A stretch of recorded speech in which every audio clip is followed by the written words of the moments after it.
Alright guys, this video is going to explain the problems that I'm having with the Edgun R3 30 caliber and the problems that several people have emailed me or PM'd me that they're having the same issue.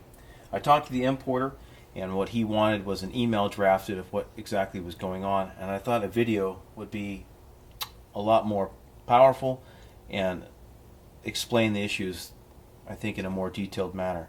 So I'm going to go ahead and take the gun apart right now. There have been some requests on me showing how to take the gun apart, so we'll go ahead and start with the breech here. And the reason why I'm so quick at taking this thing apart is because this gun has blown through 4 valves from the factory, and what they're basically happening is the valve is bending, and as it bends it gets stuck in the valve housing. So probably most people other than Ed aren't that quick at taking a gun apart, but when you've had it apart approximately 20 times, you actually have the screws memorized. Really kind of sad. It's unfortunate. This video is not really, I'm not trying to bash anyone. My hope is to get a fix from Ed and give him my opinions of what I think will happen, and hopefully he agrees with me and we can resolve this issue for not just myself but all the other 30 caliber owners as well. So what I'm doing right now is just taking off the trigger housing, and I'm going to take this opportunity to show you what one of the problems is with the gun.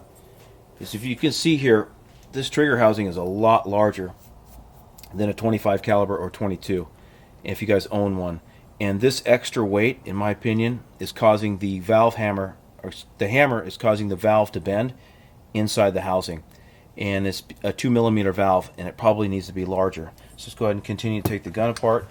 If you guys saw my review video, you saw that the breech here attaches in a different way than the standard Ed gun. This is a 4mm bolt head. It's important when you put this thing back together that you make sure that the regulator is lined up so that you don't strip this bolt. If it drags on the housing of the regulator, this bolt actually goes through the regulator housing itself inside the air tube and then up to the breech block on top. If you strip this bolt by not making sure that these are lined up, then you have to go get another one. This is just a 4M standard hex head. You can get them at Home Depot or any hardware store. Go ahead and slide the housing off from the air tube, and remember there's a brass ring right there, don't lose that. And now we'll go ahead and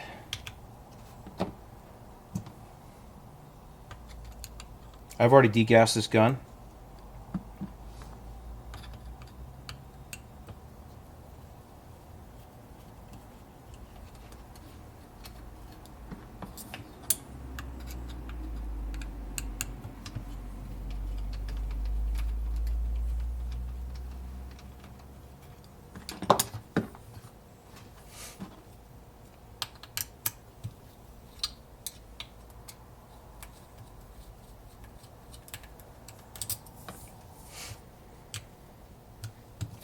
Gotten so good at taking these apart, I might actually challenge Ed to see who can get the gun apart faster.